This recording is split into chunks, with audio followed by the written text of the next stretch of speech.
हम लोग यहाँ पे श्रीमद् भागवतम के दूसरे स्कंद के तीसरे अध्याय के 11वें श्लोक को देख रहे हैं। और थीम आपको याद है कि कोई पूछे कि देवताओं की उपासना करने से कुछ लाभ होता है क्या, इन द सेंस वाकई कुछ श्रेय की प्राप्ति होगी क्या, परम पुरुषार्थ की प्राप्ति हो सकती है क्या।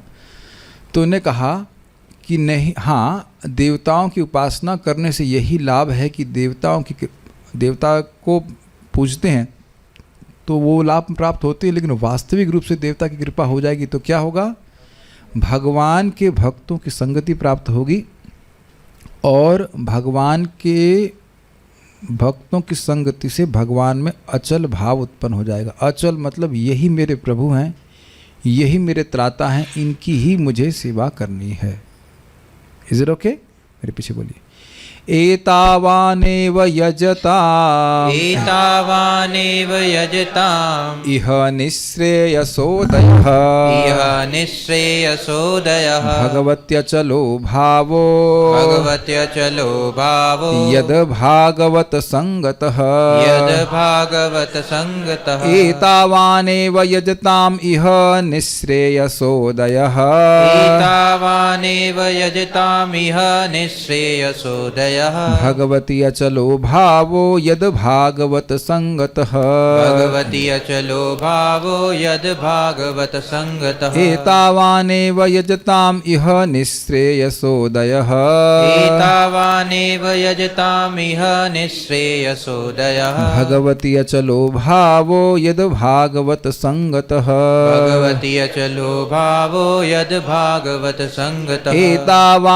संगतः एतावानेव यजताम् इह निःश्रेयसोदयः भगवती अचलो भावो यद भागवत संगतः एतावानेव यजताम् इह निःश्रेयसोदयः भगवती अचलो भावो यद भागवत संगतः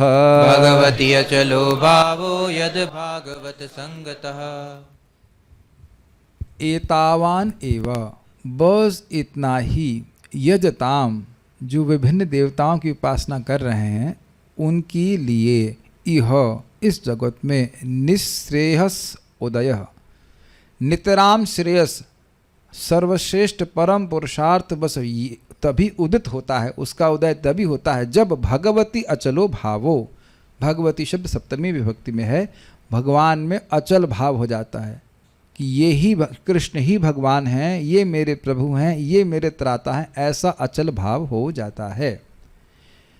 वो कैसे हो जाता है? क्या देवताओं की कृपा से हो जाता है? कहते हैं यद भागवत संगता, यदि उन्हें भक्तों की संगति प्राप्त हो जाए और भक्तों की संगति से उन्हें समझ में आ जाए कि परम पुरुषार्थ तो भगवान के चरण कमल ही हैं और वह प्राप्ति का साधन जो है वह भगवान की भक्ति है। कल आपने शिव जी की कहानी भी सुनी थी। एक बात समझ में आनी चाहिए कि भागवत संग का अर्थ क्या है, भक्तों का संग का अर्थ क्या है। संग 6 प्रकार से होता है और जिसके द्वारा गुणों का आदान प्रदान होता है। जिसका हम संग करते हैं उसका रंग आता है, समझते हैं ना। तो वह रंग कैसे आता है इस पे हम थोड़ा चर्चा कर लेते हैं, बहुत गंभीर बातें हैं, और उसके बाद हम लोग सारार्थ वर्षनी में प्रवेश करेंगे। बहुत ही महत्वपूर्ण है। देखिए 5 अंगा भक्ति है और उसमें से एक महत्वपूर्ण अंग है भक्ति का, वह है साधु संग, भक्तों का संग। यहाँ पे भी लिखा है भागवत संग और उसमें लिखा हुआ है कि दूरोह अद्भुत वीर्यस्मिन् श्रद्धा दूरेस्तु पंचके, श्रद्धा दूरस्तु पंचके सद्ध्याम यत्र स्वल्पेपि संबंधो सद्ध्याम भाव जन्मने। ये भक्ति रसामृत सिंधु में श्लोक है कि देखिए ये जो 5 अंग भक्ति के हैं, कौन से? भक्तों का संग, हरि नाम संकीर्तन, श्रद्धा से विग्रह की सेवा, धाम का वास और श्रीमद् भागवत के अर्थ का आस्वादन रसिक भक्तों के साथ। ये 5 हैं, याद हो रहे हैं 5? भक्तों का संग, हरि नाम संकीर्तन, श्रद्धा से श्री विग्रह की सेवा, धामवास मथुरावास और श्रीमद् भागवत के शब्दों के अर्थ का आस्वादन रसिक भक्तों के साथ। ये 5 महासाधन है। भक्ति के 64 अंग हैं और उसमें ये 5 महासाधन बताए गए हैं। तो वो कह रहे हैं कि दूरोह अद्भुत वीर्यस्मिन्, दूरह मतलब समझ नहीं आता है, और अति वीर्य अस्मिन्, इन साधनों में अत्यंत प्रभाव है। वीर्य मतलब प्रभाव, शक्ति है। क्या शक्ति है? तो कह रहे हैं श्रद्धा दूरेस्तु पंचके, श्रद्धा ना भी हो, श्रद्धा नहीं है इनमें, फिर उसके बाद कहते हैं कि श्रद्धा दूरेस्तु पंचके यत्र स्वल्पोपि संबंधे, और संबंध भी बहुत थोड़ा सा है। श्रद्धा नहीं है और संबंध बहुत थोड़ा सा है। तो कह रहे हैं सदधियाम भाव जन्मने, लेकिन अगर वो सदधि है, अपराधी नहीं है, तो भाव जन्मने, भगवान के प्रति भाव उत्पन्न हो जाएगा कि भगवान श्री कृष्ण भगवान हैं और मुझे उनकी सेवा करनी चाहिए। लिखा है ना भगवती अचलो भावो। यहाँ देखिए भाव का अर्थ भाव भक्ति नहीं है। भाव मतलब कृष्ण मेरे स्वामी हैं। कुछ समझ पा रहे हैं? सच्चिदानंद महाराज इस बात को समझा रहे थे, उनको बड़ा अच्छा एक्सप्लेनेशन लगा। आज तक मैं खाली यही सोचा करता था कि भाव भक्ति हो जाएगी, वह तो है, लेकिन मैं रिकनसाइल नहीं कर पाता था कि भाई अब श्रद्धा ही नहीं हो तो सीधे भाव भक्ति कैसे हो जाएगी। लेकिन यहाँ बात बिल्कुल सामंजस्य बैठता है कि भाव मतलब भगवान के प्रति भाव उदित हो जाना कि कृष्ण मेरे स्वामी हैं। सही बात है, मुझे भगवान का भजन करना चाहिए, भगवान का ही भजन करना चाहिए। समझ पा रहे हैं श्लोक को? दूरोह अद्भुत वीर्यस्मिन् श्रद्धा दूरेस्तु पंचके, इन 5 महासाधनों का प्रभाव बड़ा दुरूह, समझ नहीं आता है। इसलिए समझने का प्रयास भी मत कीजिए, समझ नहीं आता है। लेकिन कैसे? श्रद्धा दूरेस्तु पंचके, इन 5 साधनों में श्रद्धा ना भी हो, ना जानता उसके बारे में, कोई उनको उसको पता नहीं कि ये कोई बहुत महान व्यक्ति साधन है। समझ पा रहे हैं? श्रद्धा रहित होने का अर्थ क्या है समझ पा रहे हैं? उसको पता नहीं हरि नाम संकीर्तन की वैल्यू क्या है, या ये धाम मथुरा धाम की क्या वैल्यू आ गया सही, या भागवत सुनने आ गया इसी प्रकार से। समझ पा रहे हैं बात? तो और उसके बाद वह उस पर कह रहे हैं कि यत्र स्वल्पो अपि संबंधे, सुनाई कान में टिक रहा है शब्द, यत्र स्वल्पो, सुअल्प स्वल्प अपि संबंधे, और इनसे इन साधनों से संबंध बहुत थोड़ा सा है। ऐसा नहीं कि बहुत ज़्यादा किया है, लेकिन सदधियाम भाव जन्मने, अगर अपराध रहित है, अपराध नहीं किया हुआ है, तो उसका भगवान के प्रति भाव उत्पन्न हो जाएगा। बहुत अच्छा श्लोक है, होगा तो मैं कल फिर इसको सामने रख कर फिर समझाऊंगा। अब आप ये समझ पा रहे हैं कि ये रेलेवेंट श्लोक है यहाँ के हिसाब से। भक्तों का संग होने से भगवान के प्रति भाव अचल हो जाता है, और अब भक्तों के संग में आए और उसके बाद भागवत भी सुन ले और मथुरा वास भी हो जाए, तब तो क्या ही नहीं किया। कुछ समझ पा रहे हैं सब लोग? जूम पे आप लोग मेरी बात समझ पा रहे हो? Yes, I am seeing you also my dear devotees. Although कैमरे की पोजीशन की वजह से लगता नहीं कि मैं आपकी तरफ देख रहा हूँ, बिकॉज लैपटॉप में देखता हूँ तो उसे लग रहा है कि मैं कहीं और देख रहा हूँ, but I am looking at the devotees. तो अब हम ये बात, हाँ, तो अब प्रश्न आएगा कि यहाँ भागवतों का संग लिखा हुआ है, तो भक्तों का संग होता क्या है, ये थोड़ा समझ लेना। तो स्वरूप क्या है, उसकी आकृति प्रकृति क्या है, उसका तटस्थ लक्षण तो आपने देख लिया, क्या उसका कार्य है कि भगवान के प्रति भाव उत्पन्न हो जाता है ना। लेकिन कैसे संगति होती है, थोड़ा समझने का प्रयास कीजिए। देखिए, अब मेरे पास यहाँ कोई प्रॉप नहीं है, लेकिन कोई मणि है, मणि समझते हैं, तो मणि के पास जो प्रकाश आएगा वही मणि में प्रतिफलित होगा, रिफ्लेक्ट होगा। नीला लाएंगे प्रकाश तो नीला प्रकाश उससे नीली नीली मणि दिखाई पड़ेगी, उदाहरण आप समझ रहे हैं। और अगर पीला प्रकाश लेके आएंगे तो पीली पीली वो दिखाई पड़ेगी। ये नहीं कह सकते कि मणि में प्रकाश प्रतिफलित नहीं होगा। अगर प्रकाश का संपर्क हुआ तो मणि उसको प्रतिफलित करेगी, प्रतिफलित मतलब रिफ्लेक्ट करेगी। तो जिन लोगों का हम संगति करते हैं उनके गुण हमारे चित्त में आने लग जाते हैं। तो अब एक प्रश्न बनेगा, तो संगति का क्या अर्थ है? तो इसको शिला रूप गोस्वामी जी बताते हैं, क्योंकि बहुत महत्वपूर्ण है। ददाति प्रतिगृह्णाति गुह्यमाख्याति पृच्छति भुंक्ते भोजयते चैव षड्विध प्रीति लक्षणम।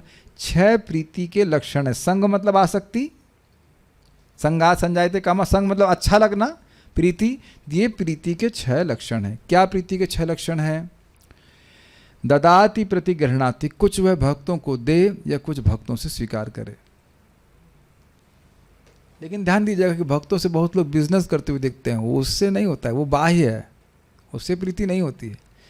और गुह्यम आख्याति पृच्छति, हृदय की बात बोले और हृदय की बात सुने। अब देखिए, ये नहीं होता हृदय की बात बोलना कि हम अपने अनर्थों की चर्चा करते रहें।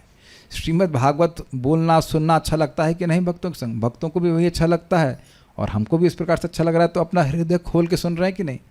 ये बात आप समझ पा रहे हो? सब लोग डिवोटी समझ रहे हैं कि हृदय खोल के सुनना, with a open heart we hear, कि क्या बोलेंगे, ये क्या कहना चाहते हैं, इसे इस तरह से सुनना चाहिए। आज आप लोग कदम कानन महाराज की क्लास में गए होंगे तो आप हृदय खोल के गए होंगे और आप देख रहे थे तो उसका प्रभाव बड़ा लग रही थी ना उनकी बातें। हृदय खोल के जाने का अर्थ समझ रहे हैं? यहाँ पे भी आप लोग हृदय खुले हृदय से तो आते हो ना। ये नहीं कि भैया आए चलें क्या करें, रोटी नहीं मिलेगी, ये वो नहीं, ऐसा नहीं है।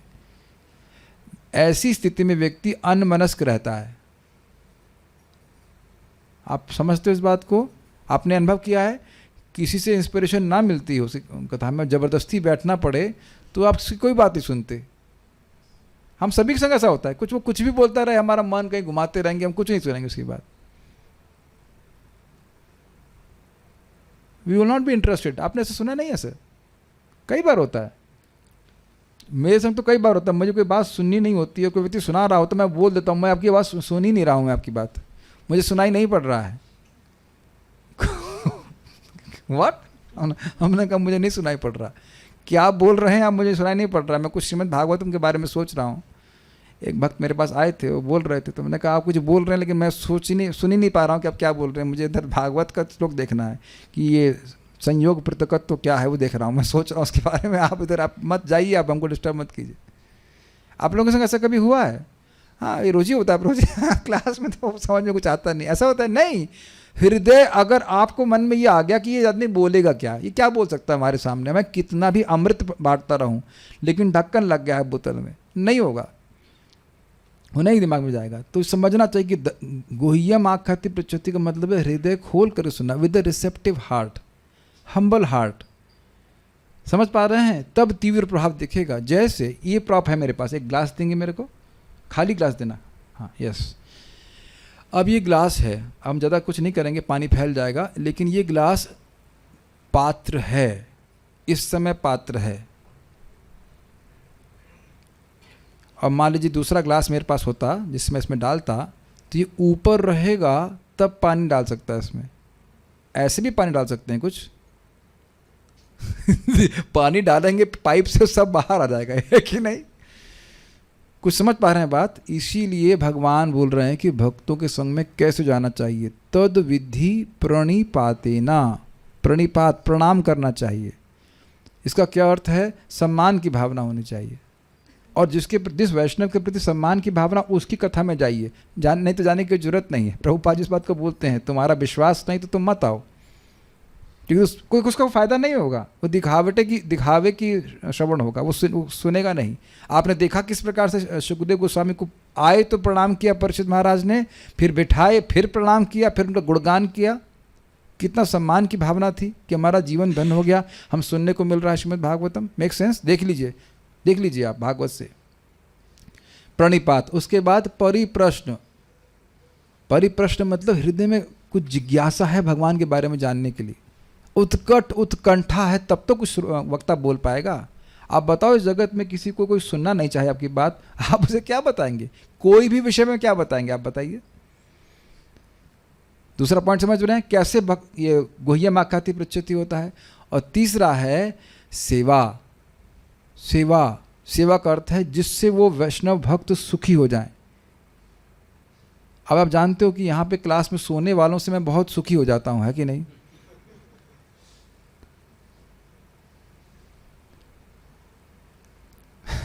तो है कि नहीं? हमको बड़ा मतलब हृदय में आनंद आता है जो बस क्लास शुरू होने से पहले कोई व्यक्ति सो जाए, हमको बड़ा अच्छा लगता है कि नहीं।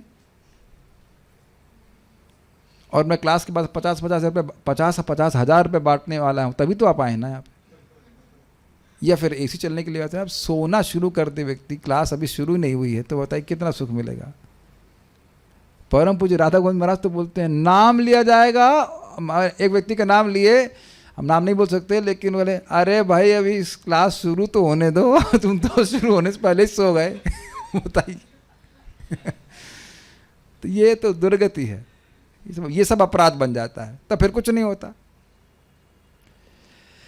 तो खैर हम क्या बात कर रहे थे, हाँ ये सेवा करें, सेवा का स्वरूप समझना चाहिए। भक्त लोग भगवान के बारे में बोलते हैं, उनको सुख मिलता है, तो अपने कानों के द्वारा सेवा करनी चाहिए। Does it make sense? हृदय तो खोला ही, अपने कान भी खोले, तब नेक्स्ट लाइन क्या है इसकी, उपदेक्षन्ति ते ज्ञानम ज्ञानिनस तत्व दर्शना, क्योंकि वह तत्व का दर्शन कर रहे हैं, वो रियलाइजेशन है, उनको अनुभव है, वह बता पाएंगे। तब वो केवल मन से नहीं बोल रहे हैं, केवल शब्द नहीं बोल रहे हैं। तो आप समझ पाए भक्तों का संग कैसे होगा। इसके बिना तो भक्तों की संगति वाकई होती नहीं। रियल संगति है श्रवण कीर्तन। समझ में आया बात? और उसके बाद भोंगते भोजते चैवा, साथ में प्रसाद लेना, प्रसाद देना। लेकिन आप जान रहे हैं कि जब जिससे कुछ श्रवण कीर्तन साथ में करते नहीं, कितना हो खा लीजिए, साथ में कोई प्रेम नहीं होता। आप लोगों ने तो कई बार यहाँ ग्वालों के संग प्रसाद लिया ही होगा, बड़ा प्रेम करते ना ग्वालों से आप। कृष्ण हॉल में तो आप बहुत सारे भक्तों के संग प्रसाद पाए होंगे, सबसे प्रेम कर रहे हैं ना। किनको देख करके चेहरे पर प्रफुल्लता होती है बताइए? जिनसे गुह्यम आख्याति प्रच्छति होता, उन्हीं को देखकर वास्तविक हृदय में सुख होता है। गलत सही? अब बताओ।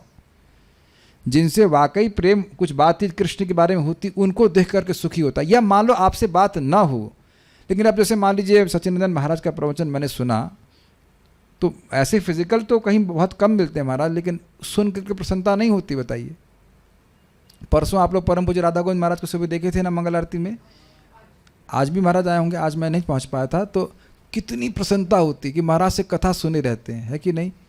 अब जो नहीं सुना है वो तो बस ऐसे प्रणाम करके चल देगा, खत्म हो गई बात। ये समझिए, परम पूज्य वैष्णव महाराज समझाए थे, बड़ा सुंदर बात समझाए थे कि जब तक गुह्यम आख्याति प्रच्छति नहीं है, कोई प्रेम नहीं होगा। बाकी कुछ भी करते रहो, कोई प्रेम नहीं है। और अब ये देख रहे हैं कि जब प्रहलाद महाराज माँ के गर्भ में थे, तो जरा बताइए कि भाई क्या दे दिए थे नारद जी को? नारद जी क्या दे देंगे उनको? और नारद जी क्या खिला देंगे? जरा बताइए, माँ के गर्भ में क्या खिला सकते हैं? लेकिन गर्भ के अंदर भी प्रहलाद महाराज का श्रवण की उत्सुकता थी, और नारद जी अपना शिष्य मान करके कृपा किए। गर्भ के अंदर व्यक्ति भागवत सुन सकता है, बताइए? तो आग्रह होना चाहिए।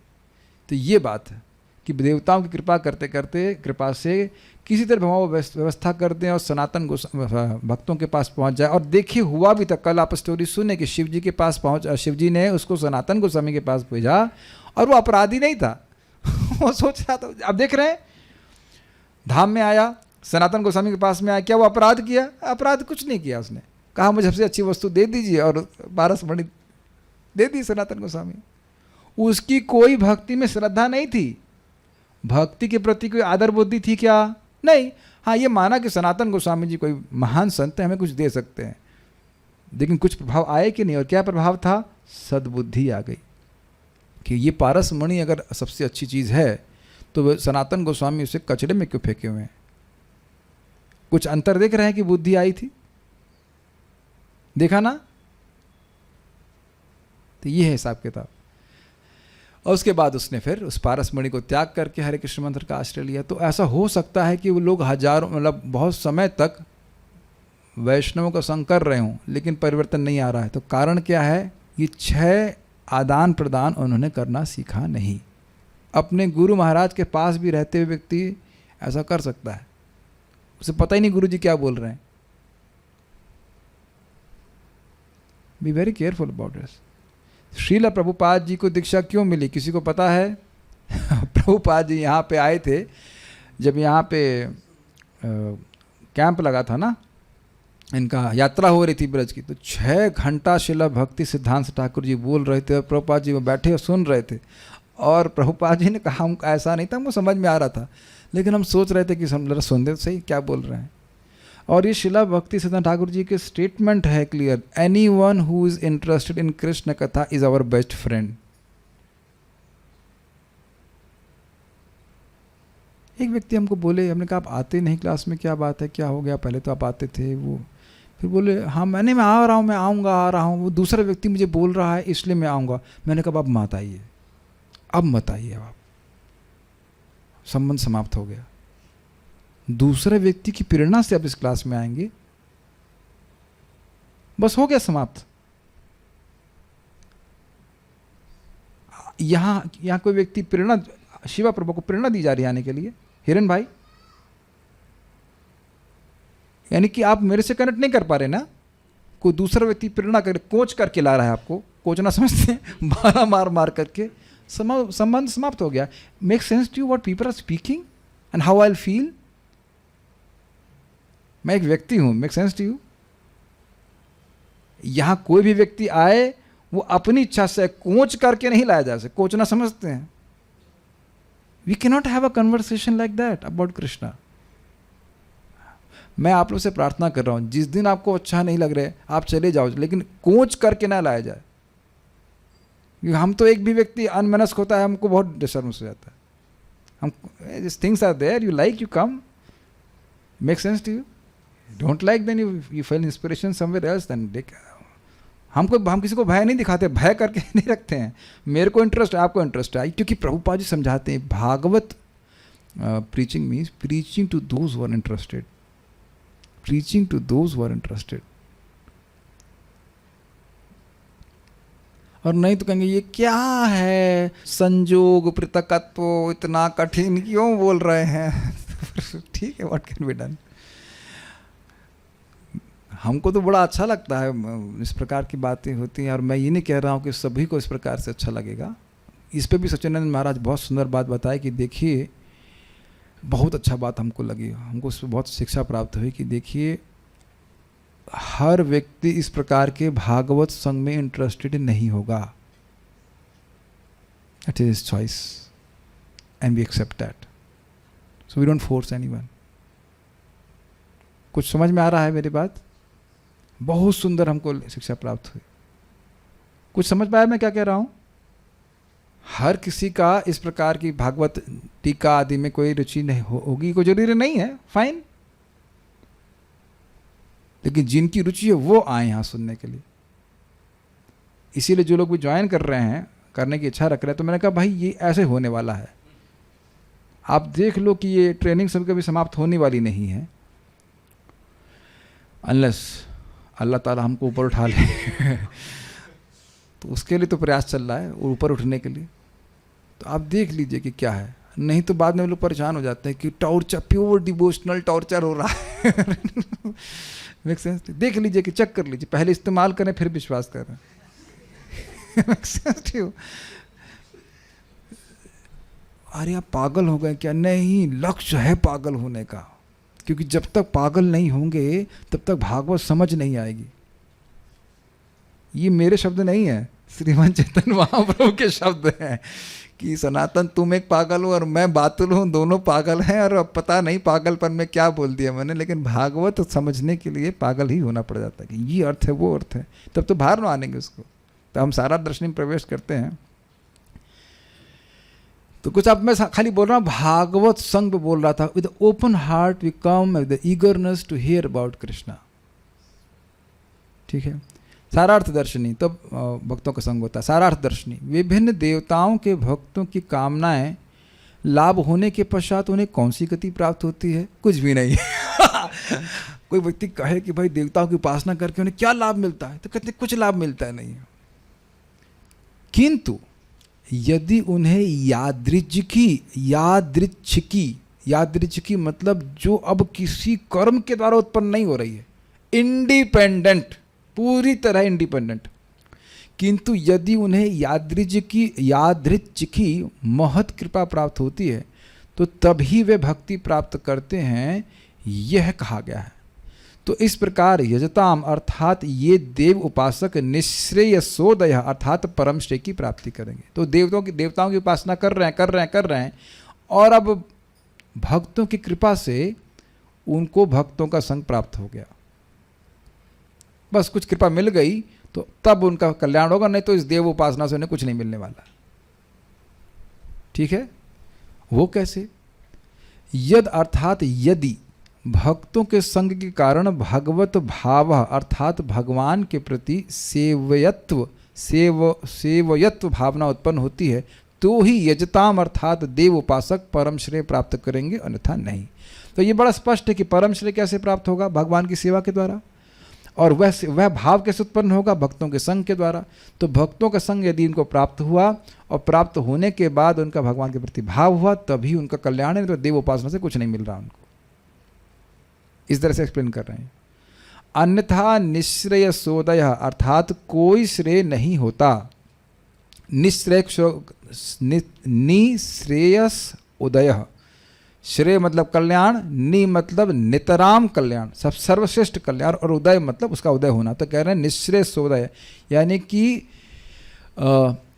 परम कल्याण का उदय नहीं होता, अर्थात कोई श्रेय नहीं होता, क्योंकि उन देवताओं में भी परम श्रेय का अभाव है। यह भाव है। कुछ समझ में आया आपको? देवताओं के पास भगवान की भक्ति देने का, शुद्ध भक्ति में लाने का सामर्थ्य नहीं है, होता तो वो दे देते ना। तो कह रहे हैं वह तो शुद्ध भक्तों की संगति के द्वारा ही प्राप्त होता है। और ये देखा भी जा रहा है कि लोग देवता की पूजा कर रहे हैं, शुद्ध भक्ति प्राप्त नहीं हो रही। हाँ, देवता प्रसन्न हो जाए तो भक्तों के पास भेजेगा तब। लेकिन ये नहीं सुनना पड़ेगा आप लोगों को, ये नहीं सोचिएगा कि देवताओं की कृपा भक्तों की कृपा का कारण है, ये नहीं बोला जा रहा है। जैसे मान लीजिए कि कहें कि भाई बेटा जाओ स्कूल में जाके पढ़ लो, तो अब वो ये ठीक है बता दिया गया है कि आप जाके पढ़ लो, लेकिन अब ऐसा नहीं है कि वो वहाँ का जो टीचर है वो एडमिट करने के लिए बाध्य हो गया है। जैसे ध्रुव महाराज की माँ ने बेटा कहा जाओ तुम जंगल में जाओ, वहाँ भगवान विष्णु मिलते हो। अच्छी बात बताई उन्हें, एक एग्जाम्पल दिया, तो वह तो खैर गुरु हो गई सीधे, लेकिन वो उनका कंट्रोल नहीं था कि नारद जी को लेके आ जाएंगे। शिव जी सनातन गोस्वामी के पास भेज दिए, ठीक है, लेकिन अब सनातन गोस्वामी कैसे रिएक्ट करेंगे उस पर कंट्रोल नहीं है, वो कंट्रोल नहीं कर रहे हैं। देखिए, भक्तों का दर्शन हो जाना ही बहुत बड़ी कृपा है, और ये कब किस पे हो जाएगी कुछ कह नहीं सकते। आप ये देखो ना कि वो जो Nala Kubera Manigriva, come on doing their Gandharva things है कि नहीं? समझ रहे हैं, गंधर्व, अब ये महीना आ रहा है, वो लोग मंदाकिनी में अप्सराओं के संग विहार कर रहे थे और वहाँ नारद जी का प्रवेश हो गया। अब नारद जी वहाँ क्यों आ गए, क्या कारण है जरा बताइए? तो कारण क्या है? कोई कारण नहीं है। वह कर्म के बंधन में नहीं फंसे हुए हैं कि अब कोई कारण करेंगे, कुछ कर्म किया उसकी वजह से कर्म करेंगे। वो पूरी तरह से इंडिपेंडेंट है। नारद जी भक्ति देने में, नारद जो नारायण को देने में समर्थ हैं, इंडिपेंडेंट हैं, उनको नारद कहते हैं। समझ में आ रहा है? ये नहीं सोचना चाहिए कि वो देवता थे और शिव जी के अनुचर थे, ये थे तो वो थे, तो ऐसा कुछ नहीं था।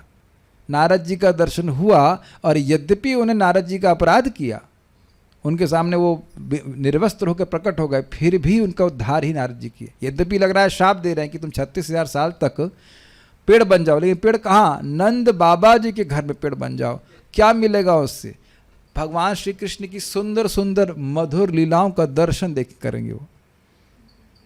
वो 36 करोड़ साल में भी भगवान की भक्ति प्राप्त नहीं करने वाले, 36 अरब साल में भी नहीं। समझ पा रहे हैं? लेकिन नारद जी को श्राप था, श्राप नहीं था, वो आशीर्वाद था।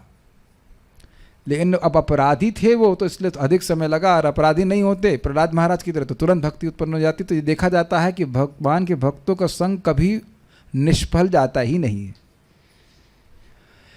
देखा ना आपने नारद जी का संगति से किस प्रकार से श्रेय का उदय हो गया। और दूसरा एग्जाम्पल आप जानते हैं, मृगारी नाम का एक व्यक्ति था जो हिरण के आदि को गर्दन काट के छोड़ देता था, और वहाँ नारद जी वहाँ पे अपने आप पहुँच गए। कम ऑन, ऐसे व्यक्ति को कौन प्रीचिंग करेगा? लेकिन नारद जी को समझ गए, नारद जी समझे कि ये व्यक्ति मूर्ख है और इस प्रकार से वह जानवरों को मार रहा है, उसका भविष्य बहुत खराब हो जाएगा आगे। तो ये भक्तों के हृदय में सहज दया होती है भक्ति होने के कारण, इस कारण से वह कृपा करते हैं। कर्म नहीं है, उस व्यक्ति का कर्म नहीं है भगवान के भक्तों की कृपा को प्राप्त करना। भगवान के भक्त के हृदय में जो भक्ति है उसके कारण वह प्रचार करता है, इस कारण से दूसरों पर कृपा करता है। Doesn't make sense? भक्तों की कृपा का कारण भक्ति है, किसी का कर्म नहीं है। भक्ति पूरी तरह से स्वतंत्र है। अगर आप सुनना चाहते हैं इसको तो आप लोग कृपया रिकॉर्डिंग सुन सकते हैं। सवय पुंसाम परो धर्मो यतो भक्ति रधोक्षजे अहेतु के प्रतिहता येनात्मा सुप्रसिद्धि, उसमें शारार्थ दर्शनी की टीका की चर्चा हम लोग कर चुके हैं, आप उसको पढ़ लेना। 1.2.6 प्रथम स्कंद दूसरा अध्याय छठा श्लोक है, उसको पढ़िएगा तो समझ में आएगा, पढ़िएगा सुन सकते हैं। तो भक्तों का संगति प्राप्त हो जाए और भक्तों की संगति से उसका अचल भाव हो जाए। अब एक और बात सोचनी चाहिए कि भक्तों की कृपा का स्वरूप क्या है।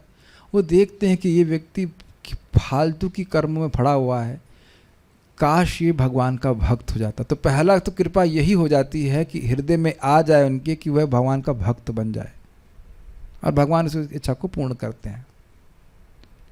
इधर उसका कोई भाव नहीं है, ध्यान दीजिएगा कि वो भक्तों का संग करने आ रहा है, उसका भगवान के प्रति कोई भाव नहीं है। भाव उदित हो गया। उदित कैसे हुआ? वो तो जब चाह ही नहीं रहा है तो उसकी तो कोई चाहत का मतलब ही नहीं है। उसको तो पता ही नहीं ना कि भगवान कौन है, भगवान की सेवा से क्या लाभ होगा। भक्त कृपा करके बता रहे हैं तब भाव उदित हुआ है। आप लोगों का कैसे भाव उदित हो गया बताइए? प्रभु जी हम तो पैदा होते ही जन्मादि से श्लोक गाना चालू कर दिए थे, है ना? Come on, we were enjoying life like anything before we met ISKCON devotees. They disturbed us. नहीं है कि नहीं? किसका भाव है भगवान के प्रति? कुछ नहीं रहता है। बहुतों को लड्डू गोपाल की पूजा कर लेंगे, उसके बाद लड्डू गोपाल को बंद कर दे कि लड्डू खिला दिए, तुम रहो चुपचाप, अब डिस्टर्ब नहीं कर रहा हूँ उनको। अब हमारी ज़िंदगी अलग, तुम्हारी ज़िंदगी अलग, है कि नहीं? यस। लेकिन ये ISKCON वाला क्यों डिस्टर्ब कर रहे हैं? तो भक्त लोग देख रहे हैं कि लोग कितने दुखी हैं।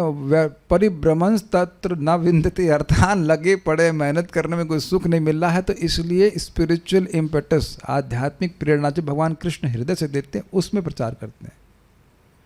भक्ति करने से हृदय कोमल हो जाता है, उसमें दया उत्पन्न होती है और दूसरों को दुख देखे नहीं जाते, फिर इसलिए प्रचार करते हैं। अरे नहीं हो रहा है तो भी प्रगति करने की जरूरत है, और अच्छे से जप कीजिए, भागवत सुनिए। प्रभुपाद जी बड़ा स्पष्ट कहते हैं कि जो व्यक्ति निरपराधिक जप कर रहा है उसके हृदय में दूसरों के कल्याण करने की भावना मतलब भर जानी चाहिए। ये प्रमाण है। और क्या प्रमाण है इस पे बताइए? वैष्णव वैकुंठ से 4 पार्षद अजामिल जैसे व्यक्ति को बचाने के लिए आए। वो समझ रहे हैं भक्ति की महिमा। जितना हृदय शुद्ध होगा उतना भक्ति की महिमा समझ में आएगी, और इस कारण से भक्ति दूसरों को देने के लिए व्यक्ति स्वयं भी कष्ट उठाने का प्रयास करेगा।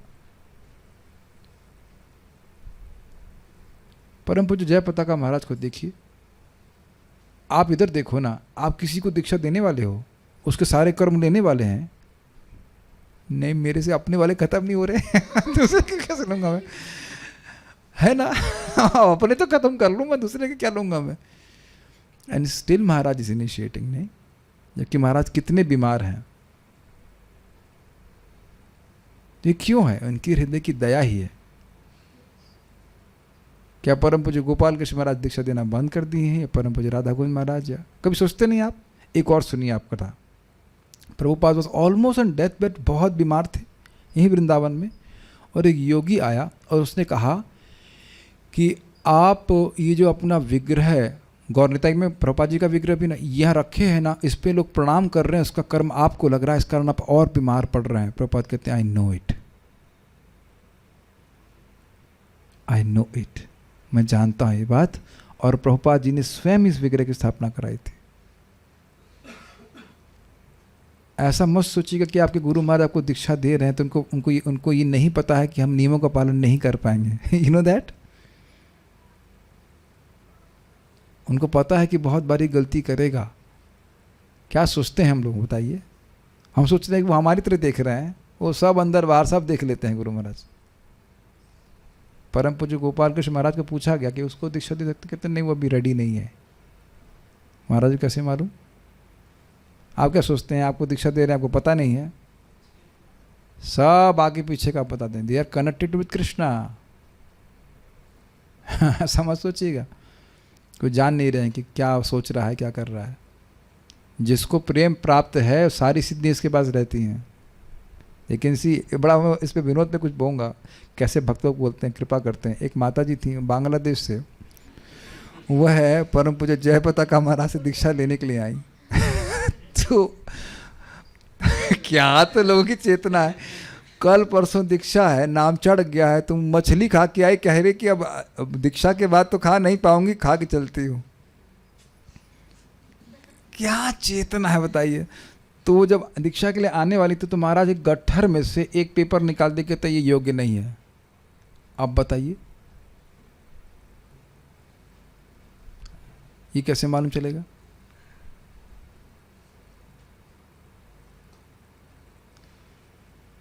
एक बार परम पूज्य जयप्रताप महाराज को प्रसाद नहीं दिया गया था। कोई व्यक्ति टेस्ट करने के लिए भोग लेके आ दिया। महाराज कहते हैं मैं नहीं खाऊंगा, ये प्रसाद नहीं है। हम देख सकते हैं, हमको तो शायद पता चले तो रसगुल्ला तो खा जाएंगे उसको, बहुत अच्छा गलती होगी, कोई बात नहीं, गीता पाठ कर लूंगा।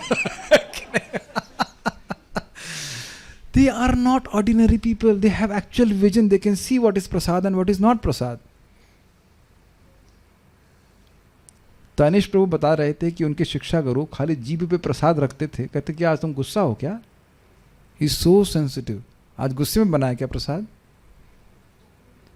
केवल जीभ पे रख करके। हम तो सब ग्रॉस है तो हम समझ नहीं पाते इस बातों को। क्वाइट अमेजिंग नहीं? कह रहे हम बात सब क्यों कर रहे थे पता? उनको पता है कि ये बद्ध जीव नियम पालन नहीं करना चाहता, तभी तो बद्ध है। तभी तो बद्ध है। इसकी बद्धता यही है कि ये कुछ किसी की सुनना नहीं चाहता। सुनाई पड़ रहा अपने गुण? हम किसी की सुनना नहीं चाहते हैं, हम अपने हिसाब से करना चाहते हैं जो कुछ करना चाहते हैं, अपना कल्याण हम जानते हैं। ये बीमारी है फिर भी, और ये बोल रहा है हाँ मैं 4 नियमों का पालन करूंगा, हाँ मैं 16 माला करूंगा, ये नालायक नहीं करेगा, फिर भी दिया जा रही कृपा। तो ये कोई देवताओं के आशीर्वाद से नहीं होता है, ये वैष्णव की कृपा से होता है। Does it make sense? ये बात तो क्या है, इसलिए कह रहे हैं कि ये जो आप थोड़ा ऐसा देखिए, निश्चय क्या है? भगवती अचल भाव, भगवान ही मेरे प्रभु हैं, भगवान ही मेरे त्राता हैं, ये एकदम स्थिर हो जाए, यही जीव का नितराम श्रेय है। समझ में आया? और ये शक्ति देने, ये भाव देने की शक्ति देवता में नहीं है, ये बात बोल रहे हैं। इसलिए कह रहे हैं क्योंकि उन देवताओं में भी परम श्रेय का भाव है। होता तो दे नहीं देते। आप समझ पा रहे हैं बात? हमारी सारी बातें बोलने का क्या प्रयोजन था? कोई इच्छा नहीं है उसकी, कोई भाव नहीं है भगवान के प्रति, फिर भी भक्त अपनी कृपा से दे रहे हैं उसको। और नारद जी स्वयं उदाहरण, छोटे बच्चे थे, सेवा कर रहे थे भक्ति वेदांतों की, उन्होंने भाव दे दिया नहीं, ज्ञान दे दिया कि नहीं सारा कुछ? छोटे बच्चों को क्या पता रहता? एक आपको मैं बड़ी रोचक घटना बताऊं, बड़ा हंसेंगे इसके ऊपर, बड़ा मजेदार।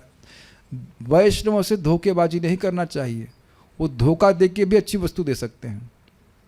हमको बताते हैं क्या। परम पूज्य राधानाथ महाराज प्रवचन करते हैं, महान भक्त हैं, शुद्ध भक्त हैं। तो एक व्यक्ति स्टूडेंट आता था, वो पीछे क्लास में अपना पढ़ाई करता रहता था कि भाई ये इसकी अटेंडेंस लग जाए कि हाँ क्लास में आ गया और प्रसाद मिल जाए। बाद में उसने लाल कपड़ा ले लिया। चीटिंग करोगे? चीटिंग करोगे तो कान में तो जा रहा है ना बात, आप पढ़ भी रहे हैं, कुछ भी कर रहे हैं, तो कान तो उसमें सुनाई पड़ ही रहा है ना। अब उनका नाम हम नहीं जान रहे हैं, लेकिन इस्कॉन चौपाटी में वो ब्रह्मचारी बन गए। इतनी शक्तिशाली कृष्ण कथा है। चीटिंग है ना, पूरी चीटिंग कि हम सुने कि नहीं, कुछ अपना काम करेंगे कॉलेज का, और इतना प्रभाव की ये श्रवण बड़ा शक्तिशाली। सही बताओ, मैं भी सिंगरौली में था, नौकरी कर रहा था, तो उससे पहले महाराज को जानता भी नहीं था बिल्कुल भी।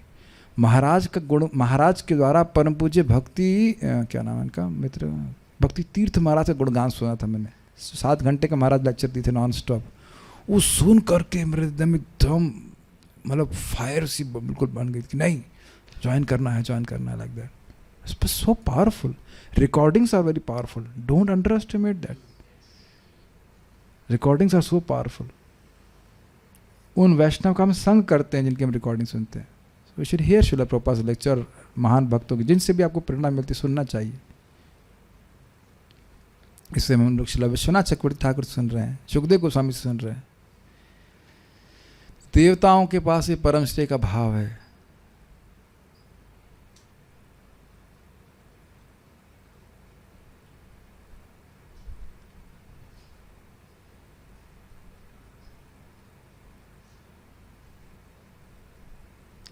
एक रुचिकर बात है ना कि यद्यपि देवता भगवान के भक्त हैं ही, लेकिन कभी कभी उनमें ये भी भाव आ ही जाता है ना कि हम भी ईश्वर हैं। नहीं तो बताइए इंद्र भगवान कृष्ण से झगड़ा क्यों करते, और बड़ा भयंकर झगड़ा किए। गोवर्धन लीला आने ही वाली इसी महीने में हुई थी ना, और इतने उद्यत हो गए कि सारे ब्रज के लोगों को मारने के लिए उद्यत हो गए। ऐसा तो कोई शुद्ध भक्त सोच भी नहीं सकता ना। ऑल दो शिव जी भक्त हैं, ब्रह्मा जी भक्त हैं, तो इसलिए हम जनरलाइजेशन नहीं कर रहे हैं, लेकिन एक इंटरेस्टिंग बात है प्यारे। खैर हम ज़्यादा कुछ नहीं कहेंगे, बस इतना ही कहना चाहेंगे कि भगवान में अचल भाव देने की क्षमता शुद्ध भक्त में ही है। इस संदर्भ में भगवान की उक्ति है, ये प्यन्य देवता भक्ता यजन्ते श्रद्धयान्विता तेपि मामेव कौन्तेया यजन्ते विधिपूर्वकम् अहम हि सर्वयज्ञानां भोक्ता च प्रभुरेव च न तु मामभिजानन्ति तत्त्वेनास्तश्वनन्ति ते। हे कुंती पुत्र, जो लोग अन्य देवताओं के भक्त हैं और उनकी श्रद्धा पूर्वक पूजा करते हैं, वास्तव में वे भी मेरी ही पूजा करते हैं, किंतु वे यह त्रुटिपूर्ण ढंग से करते हैं क्योंकि वो सोच रहे हैं कि भगवान के अलावा कोई ईश्वर है। मैं ही समस्त यज्ञों का एकमात्र भोक्ता तथा स्वामी हूँ, अतः जो लोग मेरे वास्तविक दिव्य स्वभाव को नहीं पहचान पाते वे नीचे गिर जाते हैं। भगवद गीता 9.23-24 श्लोक देखिए। ये भी अन्य देवता भक्ता, जो लोग अन्य देवताओं के भक्त होते हैं, यजन्ते श्रद्धयान्विता, बड़ी श्रद्धा से श्रद्धान्वित होकर के, श्रद्धा से युक्त होकर के वह यजन करते हैं। तेपि मामेव कौन्तेय, वह भी मेरी ही पूजा करते हैं, परंतु यजन्ति अविधि पूर्वकम, वह विधि नहीं है। जैसे अब मान लीजिए कि शुभजीत प्रभु मुझको ये ग्लास पानी का दे रहे हैं, तो दे रहे हैं हाथ में और कहे कि मैं अब इनके हाथ को दे रहा हूँ, मुंह तक नहीं जाना चाहिए ग्लास, तो ये मूर्खता हुई कि नहीं? आप हाथ में भले ही दे रहे हैं, लेकिन आप जानते हो कि ये मुंह में जाएगा और फिर पेट में नहीं जाने देना, पेट में जाने नहीं देना। क्या यह हाथ का अस्तित्व पेट से अलग है? समझ में आ गया? लेकिन अगर ये माने कोई व्यक्ति सोच रहा है कि हम देवता को दे रहे हैं और देवता भगवान का अंग है और भगवान के पास जाएगा तो ये ठीक है, और सबसे तो अच्छा है सीधे भगवान को दे दिया जाए, क्या दिक्कत है? तो कह रहे हैं फिर क्या गलत विधि करे? अहम ही सर्व यज्ञानाम, मैं ही सभी यज्ञों का भोक्ता चा प्रभुरेव चा, भोक्ता हूँ, उनके द्वारा मुझे ही संतुष्ट किया जाना चाहिए, और प्रभु हूँ, उस यज्ञ का फल देने वाला भी मैं ही हूँ। जबकि देखिए अन्य लोग देवताओं की उपासना करते हुए क्या सोचते हैं, इसके लिए मैं चंद्रमा के पास जा रहा हूँ, काम कामम सोमम यजेत था ना, कि कामनाओं की पूर्ति के लिए कामिच्छु है तो उसे चंद्रमा के पास जाना चाहिए, तो क्या सोचेगा, चंद्रमा दे रहा है, जबकि वो नहीं समझ पा रहे हैं कि भगवान दे रहे हैं। और ये थोड़ा समझने का प्रयास कीजिए कि वो दे कैसे रहे हैं। चंद्रमा के पास भी लिस्ट है कि भाई ये कोई व्यक्ति आपको ऐसे देता है तो आप इसको ये वस्तु दे दीजिए। जैसे यहाँ गवर्नमेंट के लोग स्वतंत्र नहीं कुछ भी देने के लिए, आपको ऐसा होगा कि घर में हाँ ठीक है 25 सीसी लगा लो कोई दिक्कत नहीं है ऐसा बोल सकता है ना? वह कुछ भी आपको दे रहा है वो उसके पीछे गवर्नमेंट की अथॉरिटी है, उसके नियम के अनुसार दे रहा है। मेरी बात आप समझ पा रहे हैं?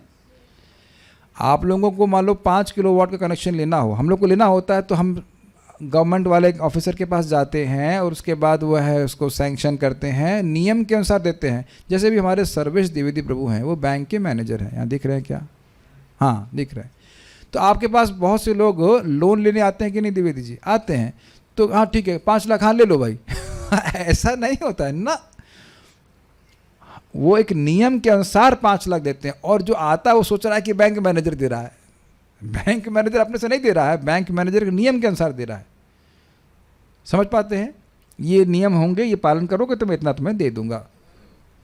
वो दान करने बेसिकली वो दान नहीं कर रहा है, आपने पूजा करी है, इसके कार्य किए तो उसके हिसाब से आपको देवता दे रहे हैं। तो इसीलिए भगवान कहते हैं मय्येव विहितान हितान, जो मेरे द्वारा विहित है वह उतना ही वो देवता दे रहा है। लेकिन सोच नहीं रहा क्या व्यक्ति चंद्रमा दे रहा है, इंद्र दे रहा है, ये दे रहा है, वो दे रहा है, जबकि देने वाले केवल भगवान है। लेकिन ये समझते नहीं। कितने लोग इस बात को समझते हैं? कुछ नहीं समझता कोई। ना अच्छा ना जाने तो अच्छा बस कहते हैं ना तू माम अभी जानंती, तो लेकिन वह मुझको इस प्रकार से नहीं जानते हैं। तत्वेना त्वश्चरन्ति ते, इसका क्योंकि वह तत्व में हमको नहीं जानते हैं कि भगवान श्री कृष्ण ही सभी यज्ञों के भोक्ता हैं, इस कारण से वे नीचे गिर जाते हैं। ये स्थिति है। तो जो भगवान को ठीक ठीक समझेगा वो ऊपर उठेगा, ये बात है।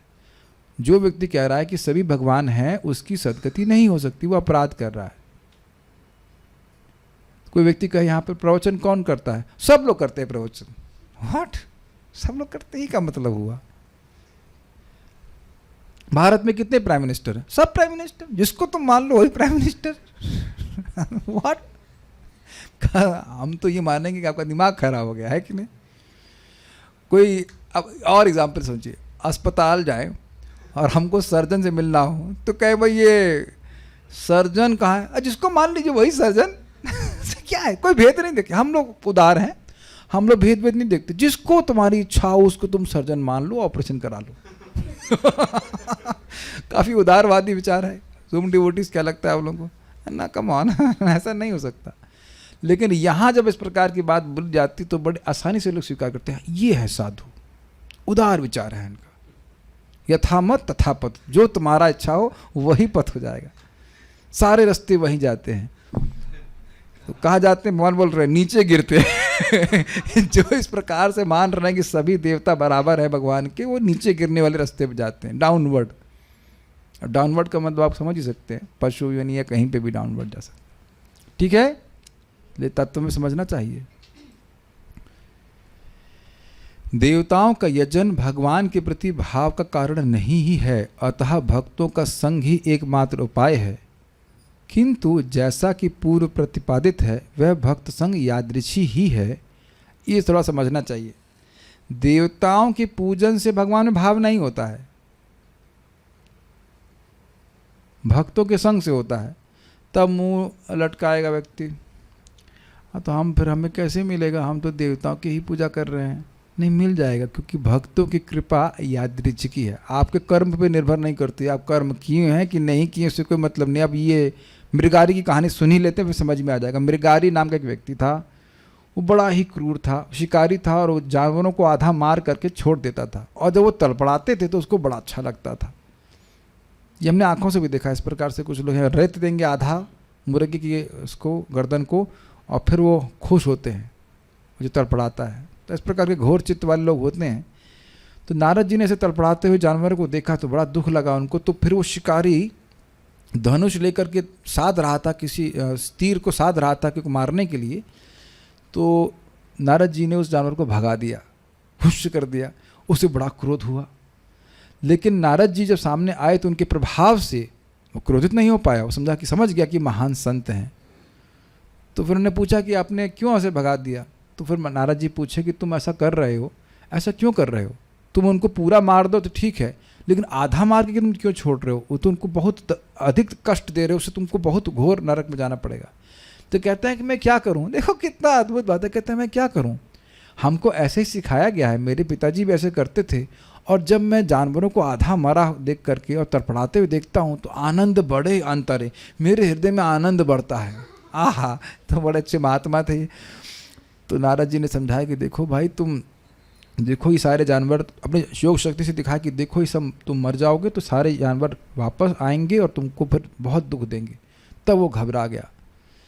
तो फिर कहा क्या बताइए, क्या सोल्यूशन है हमारे पास है, कैसे बचूंगा मैं इस पाप से? तो उन्होंने कहा देखो तुम तुरंत ही अपना ये घोर कर्म त्याग दो और भगवान का भजन करने लग जाओ। तो क्या मैं ये त्याग दूंगा तो जीऊंगा कैसे? तो कहते हैं मैं व्यवस्था कर दूंगा। तो अब उसको विश्वास नहीं होगा, अरे ये बाबा कैसे व्यवस्था करेंगे, तो चला जाएगा, मैं भूखा मारूंगा। तो नारद जी ने उन जानवरों को जिंदा कर दिया, अपनी शक्ति से जिंदा कर दिया। तब उनको लगा अरे गुरु जी तो बड़े समर्थ हैं। तो फिर वह है सारा अपना पाप जो है, पाप का धन था, वो कुछ बताए थे नारद जी, आधा आप वैष्णव को दे दीजिए, आधा ऐसे दान कर दीजिए, जो भी है, और कोटिया बना करके वो रहने लग गया अपनी पत्नी के साथ। तो जब ये हल्ला हो गया कि मृगारी भक्त बन गया है तो लोग आश्चर्यचकित हो गए और वह खूब सारा अन्न ला के देने लगे, इतना कि उसको बांटना पड़ रहा था। और 1 साल के बाद नारद जी देखे आए लौट करके, कहीं कहीं शिष्य कहीं ब्लूप तो नहीं कर गया, जीवित तो है ना, भक्ति कर रहा है कि नहीं। तो उनके मित्र पर्वत मुनि भी साथ में थे। तो जब उनको देखा तो उसने प्रणाम किया, लेकिन प्रणाम करने से पहले उछला, वो मृगारी उछला, उसके बाद थोड़ा कुछ उसने किया, उसके बाद फिर वह नीचे प्रणाम किया। तो नारद जी बोले ठीक हो, भजन चल रहा है? कहते हाँ गुरु महाराज सब सही चल रहा है, बड़े चल रहा है। तो कहते सब कुछ। तो फिर महाराज नारद जी पूछे कि भाई क्या कारण है, आप पहले उछले क्यों? तो कह रहे हैं प्रणाम करने से पहले उछले क्यों? आप लोग कभी करते हैं गुरु महाराज को देखते उछले, उछलने के बाद आप प्रणाम करें? ऐसा नहीं होता। तो गुरु महाराज भी कहेंगे क्या हो गया भाई? तो उन्होंने कहा कि सामने कुछ चींटियां थी, उनको मैं मारना नहीं चाह रहा था। तब पर्वत मुनि नारद जी कहेंगे नारद जी आप पारस मणि हैं, समझ रहे ना? पारस मणि, पारस मणि ये भेद नहीं करती है कि लोहा कहाँ का है। एक लोहा पूजा में राखत, एक घर भदिक पड़ो। सुना है आपने भजन? एक लोहा पूजा में रखा हुआ है और एक लोहा बधिक के यहाँ पड़ा हुआ है। एग्जैक्ट ये है ना, जो जिससे पुरुष कसाई काट रहा है पशुओं को। ये दुविधा पारस नहीं जानत, कंचन करत खरऊ। ये दुविधा नहीं जान रहा है पारस मणि कि ये तो खराब लोहा है, ये अच्छा लोहा है। वो जिसका भी स्पर्श करता है उसको शुद्ध सोने में परिवर्तित कर देता है। तो इसी तरह से नारद जी के संग से ये अचल भाव भगवान में उत्पन्न हो गया। ये देखा आपने इस कथा के द्वारा। तो अब आप ये बताइए कि क्या योग्यता थी? कोई योग्यता नहीं थी, कोई योग्यता नहीं है। अब ये नहीं कह सकते थे कि वो है अब गर्दन काट रहा है पशुओं की तो वह है योग्यता। हाँ, एक बात मैं बताना भूल गया इस कथा में कि जब नारद जी को देखा, पहली बार देखो, तो नारद जी को प्रभाव से उसके प्रति, उनके प्रति सम्मान की भावना आ गई। कहने लगे क्या आपको कुछ मृगचर्म चाहिए? ये भी बड़ी अद्भुत बात है। क्या आपको कुछ मृगचर्म चाहिए? कहते नहीं हमको मृगचर्म नहीं चाहिए। उसके बाद नारद जी शुरू करते हैं कि तुम ऐसा पाप क्यों कर रहे हो। तो भक्तों का देखिए कितना सुंदर प्रभाव है कि ऐसे घोर हृदय वाले व्यक्ति के हृदय में भी भगवान के प्रति अचल भाव को जागृत कर सकते हैं। तो ये समझ पा रहे हैं, एकदम इंडिपेंडेंट भक्त तो संग से व्यक्ति पापी हो, पुण्यात्मा हो, चाहे कुछ भी हो, उसके हृदय में भगवान के प्रति अचल भाव आ जाता है। एक कथा हम और सुनाएंगे आज, उसके बाद वहाँ की टीका में नहीं जा रहे। महाराज प्राचीन भरिष्यत, ये ध्रुव महाराज के वंशज थे और इतने उन्होंने यज्ञ किए कि पूरे पृथ्वी पे कुश, समझते हैं, कुश घास भिज गई, इतने यज्ञ किए और उसमें भी पशु का वध होता था। तो फिर नारद जी आते हैं, आप चौथे स्कंद में सुनेंगे, और उनको खूब कथा सुनाते हैं, प्रचार करते, कहानी सुनाते हैं ऐसे करके, और फिर उनको यही भाव उत्पन्न कर देते हैं कि भगवान की भक्ति ही तुम्हारे लिए कल्याणकारी, यज्ञ मत करो।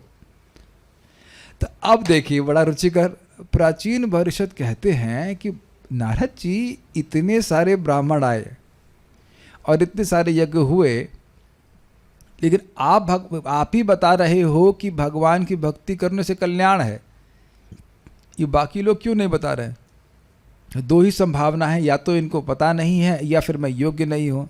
तो नारद जी ने क्या कहा? इनको पता ही नहीं है। और आप अगर करना चाहते हो टेस्ट तो ज़रा पूछ लेना किसी भी एस्ट्रोलॉजिकल व्यक्ति से जो भक्त नहीं है, तो यह सोल्यूशन कभी नहीं बताएगा कि तुम भगवान का नाम जप करो, भगवान की भक्ति करो और उसके द्वारा तुम्हारा उद्धार हो जाएगा।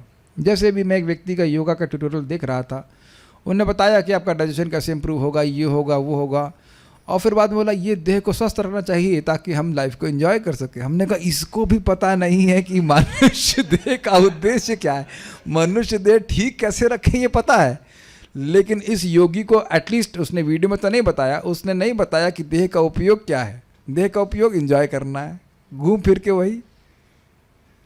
प्रभुपाद कहते हैं चील उड़ता बहुत ऊंचा है लेकिन देखता नीचे है कि मांस का टुकड़ा कहाँ है। क्या है, क्या योगी है फिर बताइए? है बड़ा, है ना, एकदम लास्ट में देह इसलिए रखी कि एंजॉय। तो जिसको ये ज्ञान है ही नहीं, भगवान के प्रति भाव है ही नहीं, वो देगा कैसे? और जिसके पास है वो देगा क्यों नहीं, वो देता ही रहेगा। ठीक है, तो इसीलिए हम लोग को भगवान के भक्तों का संग करना चाहिए। और इस पे आपने ये भी आज सीखा कि भक्तों का संग किस प्रकार से करना चाहिए। हृदय खोल करके भगवान के भक्तों के संग कथा श्रवण करने के लिए आना चाहिए। Will release it also in that way और also those qualities will come. और एक और चीज़ देखना, जब वाकई भक्तों का संग करेंगे और वो भक्त खुश होंगे, खुश भक्त भक्ति करके वे भजन करके खुश हैं, तो हमारे हृदय में भी इच्छा आएगी हम भी क्यों ना ऐसे भक्त बने। ये बहुत से लोगों की आपने देखा होगा कि अरे ये लोग कितने खुश हैं, कितने अच्छे हैं, भोग नहीं जुटा रखे हैं फिर भी सुखी हैं, काश हम भी ऐसे भक्त बन जाएं। इसके लिए बहुत अच्छे से भक्ति करना जरूरी है। आज इस पे कदम कारानंद महाराज कुछ बात बहुत अच्छी बोले थे, मैं एकदम भूल गया कि हम भक्ति में खुद नरिश हों तब हम दूसरों की हेल्प कर पाएंगे। लेकिन उन्होंने रखा बहुत अच्छी तरह से, तब मैं एकदम भूल गया। अभी मैं डायरी में देखनी पड़ी, मैं डायरी लेके नहीं आया। बहुत अच्छा बात महाराज बोले थे, कल बताऊंगा। चलो, महाराज कुछ इसको बोल रहे थे कि जब हम स्वयं अच्छे से भक्ति करते हैं तभी हम दूसरों की मदद कर पाएंगे, बट अभी मुझे याद बिल्कुल नहीं आ रहा। एनीवेज, तो हमने इस प्रकार से कुछ बातें सीखी हैं, उसको हम अप्लाई करने का प्रयास करें। एंड व्हाट एल्स, एक लास्ट बात मैं और बोलूँगा जो मैं पहले बोल चुका हूँ, फिर रिपीट करूँगा। यही भागवत संगत की बात हो रही है। भक्तों के हमें संग में कैसे रहना चाहिए। श्रेष्ठ कोई भक्त मिले तो हमें क्या होना चाहिए, प्रसन्न होना चाहिए कि हाँ ये वो कितना अच्छा कार्य कर पा रहे हैं, ये भगवान का आशीर्वाद इनके ऊपर है। तो इससे हम द्वेष से मुक्त हुए, खुश हुए। साथ वाला कोई व्यक्ति है तो क्या करना चाहिए, मैत्री करनी चाहिए, होड़ नहीं करनी चाहिए कि मैं तुमसे श्रेष्ठ हूँ। और जो हमसे कुछ भक्ति में कम हैं, अगर वो हमको मिलें तो उसको उनको दबाना नहीं चाहिए, उनको भगवान के बारे में बताने का प्रयास करना चाहिए, उनको उठाने का प्रयास करना चाहिए। और जो द्वेष कर रहा है उसकी उपेक्षा करनी चाहिए। इस प्रकार से भक्तों के संग में व्यक्ति को रहना चाहिए, तो उसका भगवान में अचल भाव बढ़ता चला जाएगा। वो कभी अभिभूत नहीं होगा तापों के द्वारा। इस चीज़ें बार बार सुनने के लिए नहीं, ये बातें अप्लाई करने के लिए। सुनने के बाद इसे अप्लाई किया जाए तो important. Okay, stop here now. Shrimad Bhagavatam की जय, श्रील प्रभुपाद की जय, निताई गौर प्रेमानंदे।